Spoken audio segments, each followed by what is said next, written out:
Bon, ça va Alexandre? Ça va très bien. Merci. Alors ici, on est dans une plantation d'amandiers qui est récente, c'est ça? Oui, donc là on est dans un verger d'amandiers qui a 1 an. D'accord. Alors on est juste à côté de Pithiviers. On n'est pas très loin de Pithiviers. Voilà, donc proche, région d'Orléans quoi. Oui. On est dans ce secteur-ci et tu as fait cette diversification-là. Alors tu as déjà une exploitation agricole, j'allais dire, en culture classique dans le secteur, c'est ça? Betterave? Ouais, c'est ça, betterave, blé orge, peu de colza. Voilà, grosso modo. Et alors comment est venue cette idée de, j'allais dire, de faire tout à coup de l'amandier, ce qui est pas, c'est pas une production locale? Ce qui est pas du tout comme pour le coup. Une Alors c'est pas du tout local, c'est presque même, on va dire ubuesque pour certains.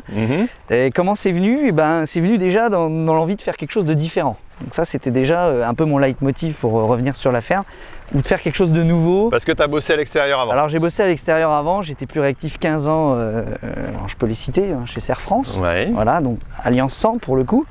Et donc j'ai été comptable, conseiller d'entreprise, manager d'équipe comptable. Et puis donc à un moment j'ai eu l'opportunité de m'installer, donc je suis resté plus réactif un petit peu. Avec mon cousin, je suis installé en société.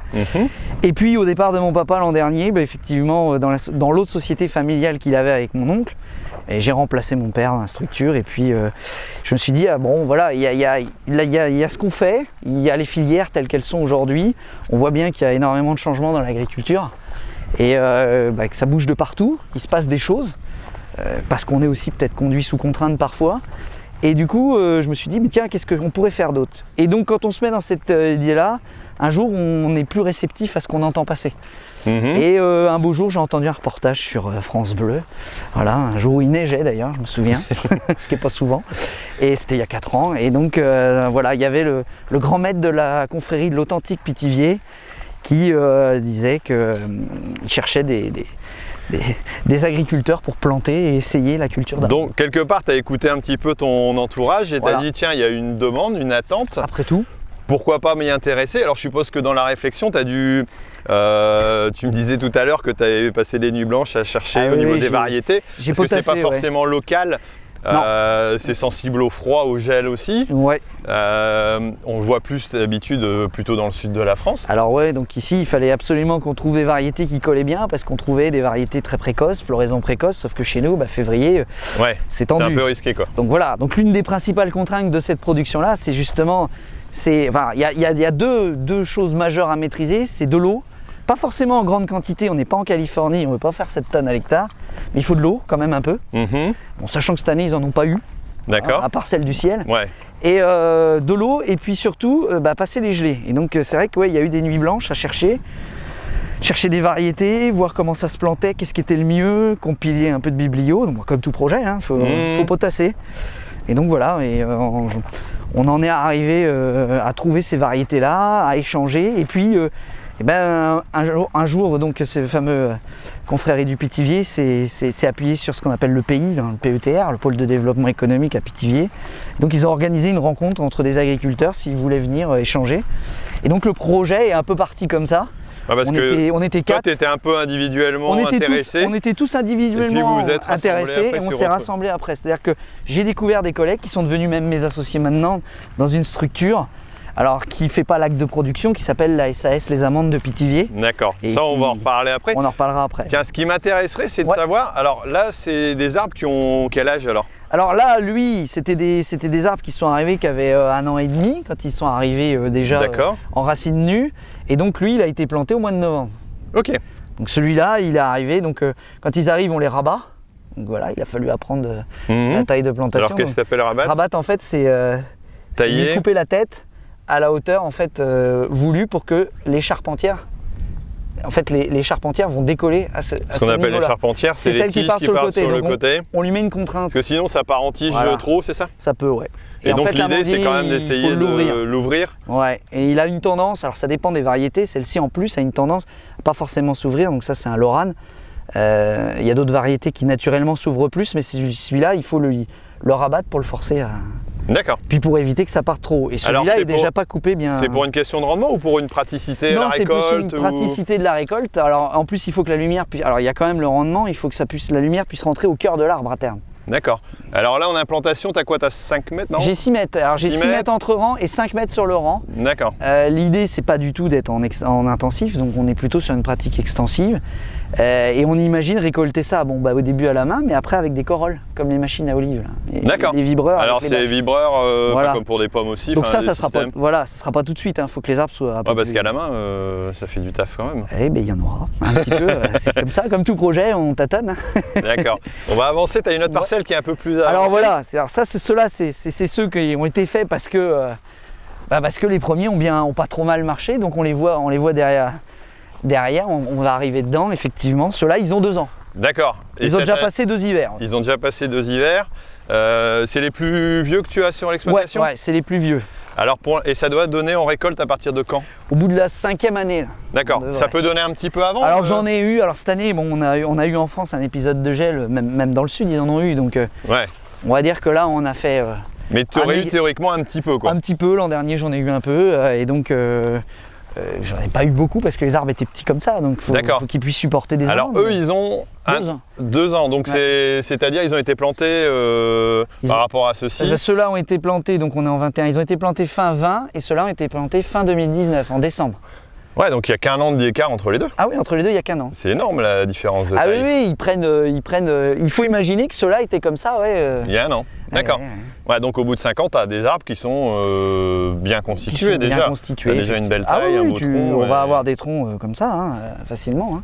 Donc après, l'idée c'est de récolter, alors peut-être pas comme tu disais des grosses quantités, mais d'avoir une production qui est diversifiée. Ouais, locale, diversifiée. Locale. Et qui va correspondre, en fait, on a un produit au niveau local qui on va dire, qui est un peu notre ligne directrice à plusieurs, c'est le pitivier fondant.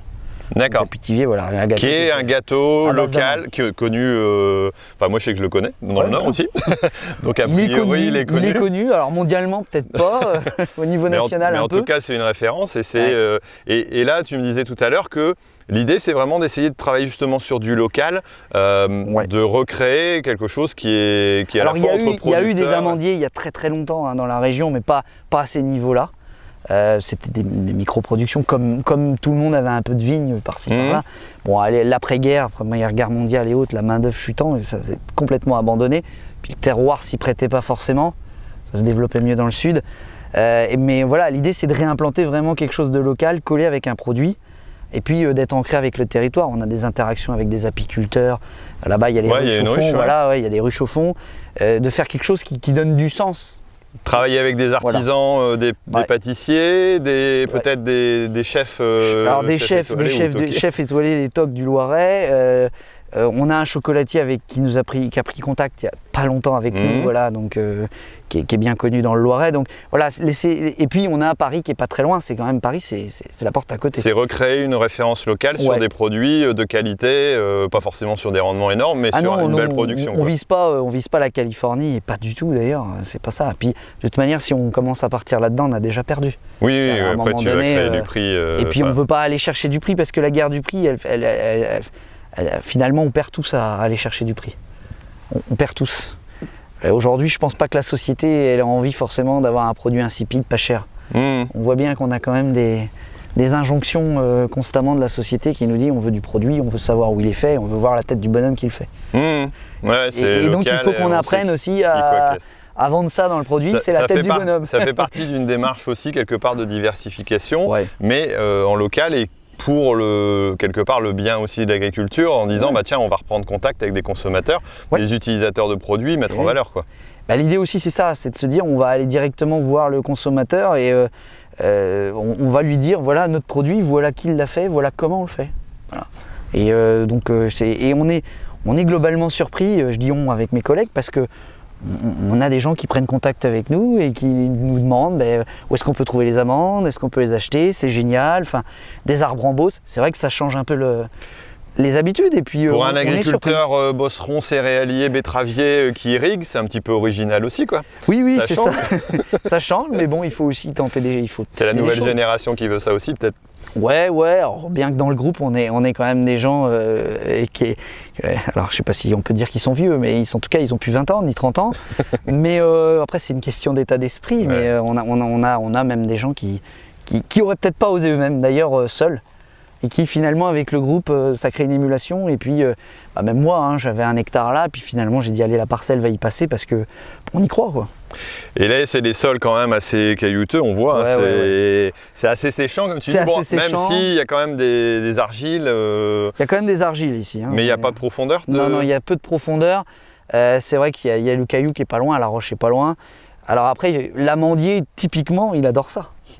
Quand on voit où ils sont implantés dans le sud, on voit bien que c'est dans entre guillemets de la caillasse quoi. C'est pas... Et c'est pas gênant pour lui tant qu'il a, il lui faut 400 mm étalés de mars à juillet. Alors 400 mm ça peut paraître beaucoup, mais quand il pleut de manière régulière, c'est pas. C'est pas bon. Alors de plus en plus on a des printemps secs ici, mais sinon globalement moi cette année j'ai pas encore mon système d'irrigation qui est mis en place. Donc la première année eux ils avaient eu de l'eau à la main. J'avais amené à la main. Je l'avais fait 4 fois. Là, pour l'instant, ils n'ont pas eu d'eau, si ce n'est ce qui est tombé. Une fois qu'ils sont implantés, ça se gère mieux, quoi.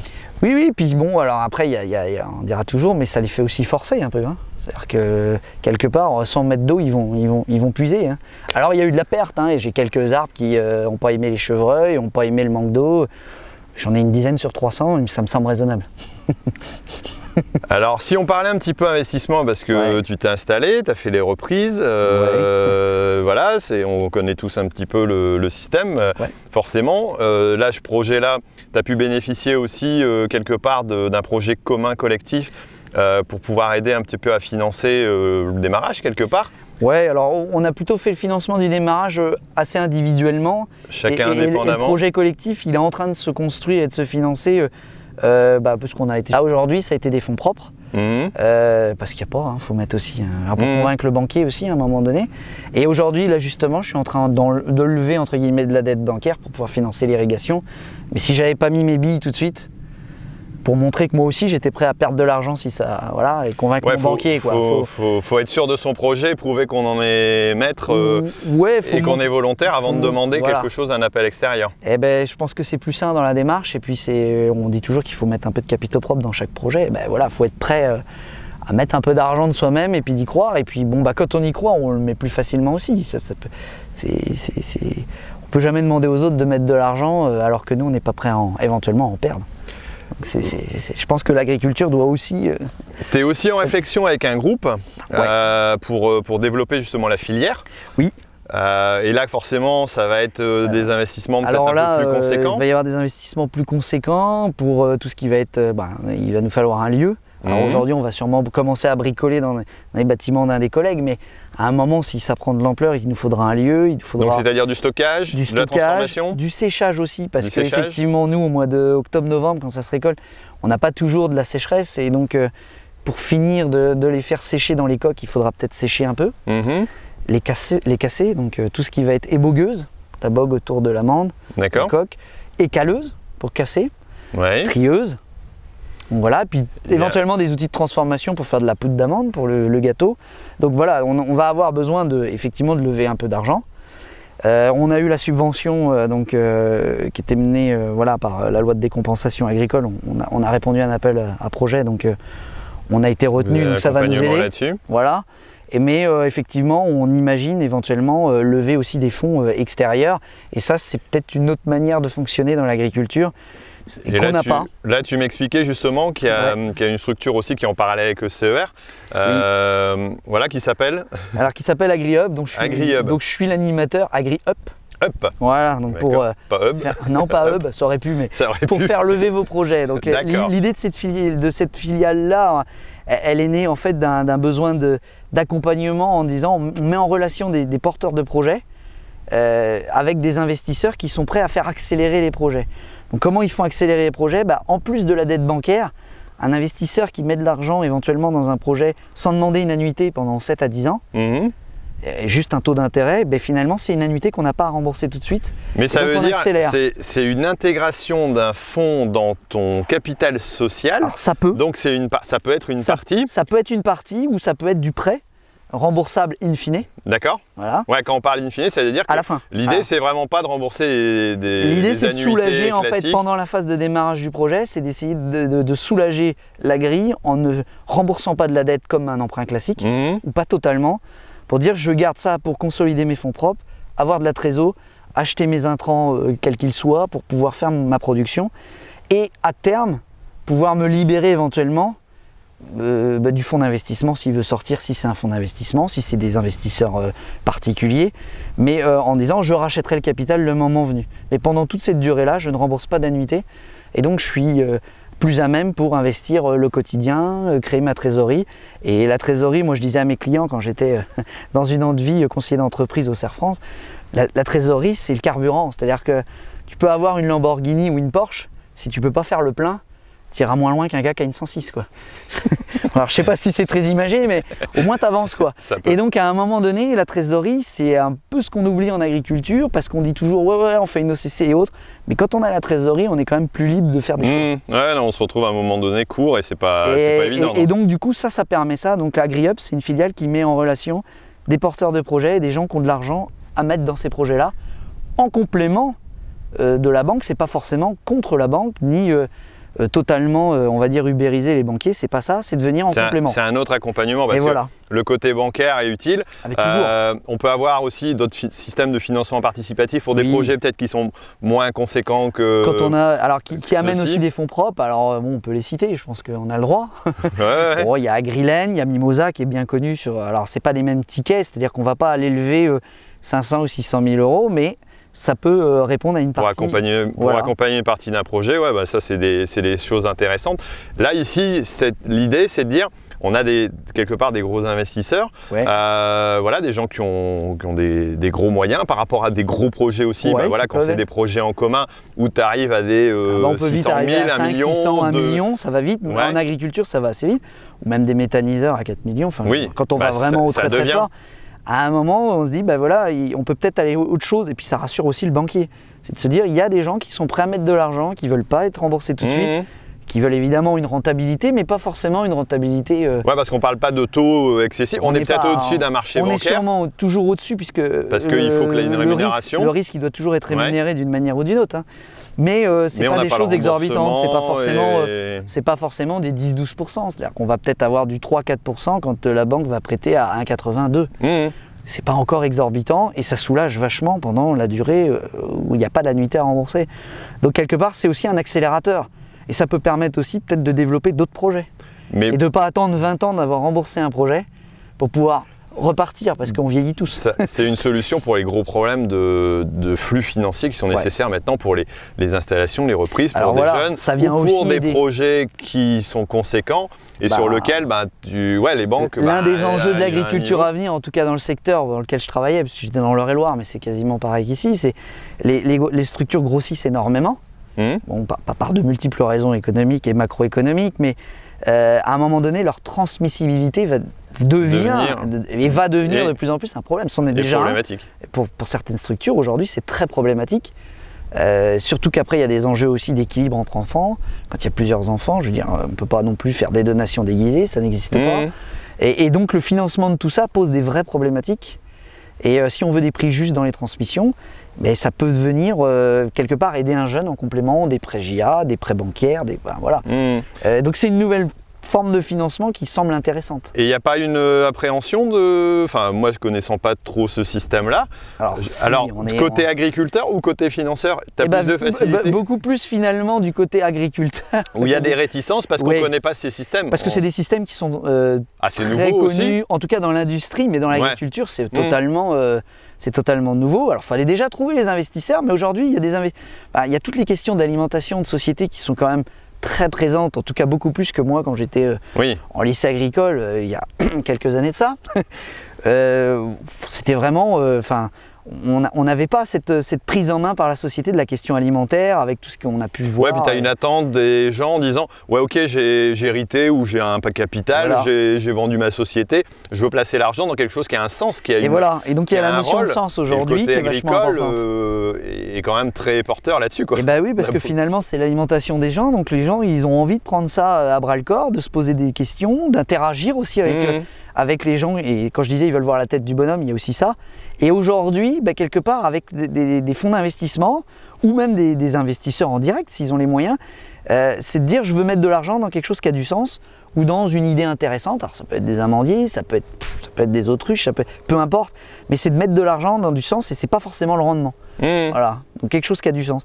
Et on voit arriver finalement ça. Donc aujourd'hui le problème c'est plutôt côté agriculteur où on n'a pas eu l'habitude et on ne l'a jamais vraiment eu. Laisser rentrer quelque part des tiers qu'on ne connaît pas dans une structure agricole. Alors, toutes les formes de financement sont pas comme ça. Il n'y a pas forcément une entrée au capital, hein. Ça peut être aussi encore du prêt, mais il y a parfois en complément un renforcement des fonds propres avec une entrée au capital. Et là, c'est vrai que psychologiquement, il faut faire de la pédagogie parce qu'en tant qu'agriculteur, on n'est pas prêt, quoi. Et il faut se dire que le fonds d'investissement, quand c'est un fonds d'investissement ou le tiers, de toute manière, on limite son entrée au capital. On n'est pas là pour le faire rentrer à 50%. Le patron, c'est toujours l'agriculteur. Par contre, ben voilà, il faut qu'il admette d'avoir des associés qui vont poser des questions. Au moins savoir ce qui se passe. Après, quelque part, quand on va voir le banquier tous les ans, il pose aussi des questions, il veut le bilan, il veut l'alias. Et donc finalement, c'est le même type de question. C'est on va où et qu'est-ce que vous avez fait de mon argent? Mais à la rigueur, si on n'a rien à se reprocher, autant répondre à la question. Voilà, il y a un peu de réticence, mais il faut faire de la pédagogie. Bon, si on veut découvrir un peu ce système-là, où est-ce qu'on peut trouver? Il y a des infos sur Internet, il faut contacter quelqu'un? Alors, éventuellement, aujourd'hui, on n'a pas encore de site sur AgriHub parce que on se construit aussi au fil des jours. Donc aujourd'hui, le mieux, c'est de me contacter moi. D'accord. On va être présent sur Innovagri à côté du Cerf France. Donc on peut contacter aussi le Cerf France Alliance Centre. Parce que c'est une de ses filiales. D'accord. Et donc moi, en fait, je pourrais te donner mes coordonnées, on pourra les afficher, mais on peut me contacter pour avoir plus d'informations. On mettra les coordonnées en dessous. Il est prévu comme on est une filiale qui grossit, en termes de chiffre d'affaires cette année, on va faire un premier vrai résultat, mais bien comme il faut, parce qu'on a fait quelques projets très intéressants. Et donc du coup on se structure aussi petit à petit, donc on va avoir un site internet dans pas longtemps, donc c'est prévu. Mais c'est vrai que du coup il y a les projets qui arrivent et on se structure au fur et à mesure des projets, donc on pensait pas finalement que on allait toucher autant de projets que ça. On s'était dit un projet ou deux par an et puis finalement en ce moment c'est tirant quoi. C'est tirant, c'est appelant parce que ça nourrit, les gens se disent ah tiens c'est pas con votre truc machin, enfin voilà, et ça amène des réflexions et il y a pas mal de projets. Là en ce moment, même moi je commence à être un peu limité par mes capacités de temps. Donc on imagine recruter dans AgriHub. Donc voilà, on peut faire aussi un appel à la candidature. Voilà, il est prévu d'ouvrir un poste en complément pour pouvoir poursuivre des projets parce que voilà, j'ai aussi du boulot sur les arbres, sur ma ferme, et donc on a lancé ça petit, mais ça se développe énormément. Donc, un projet très up alors qui et c'est méga up, c'est méga up. Et écoute, super, merci pour cette présentation et puis bonne continuation pour tes amandiers. En tout cas, c'est intéressant de voir une diversification, une production et puis un autre mode de financement aussi sur des projets à la fois un peu individuel mais aussi un peu commun où tu arrives à te rassembler avec d'autres, quoi. Il faut parce que en fait l'aspect commun est important. Il est arrivé après parce qu'on s'est rendu compte que quand tu as plein de cerveaux pour réfléchir, on va quand même plus vite, quoi. Bien sûr. Ou en tout cas on va plus loin. Donc on ensemble, dit toujours seul on va plus vite, mais ensemble on va beaucoup plus loin. Et ça s'applique au projet des amandiers. Ok, merci. Merci beaucoup.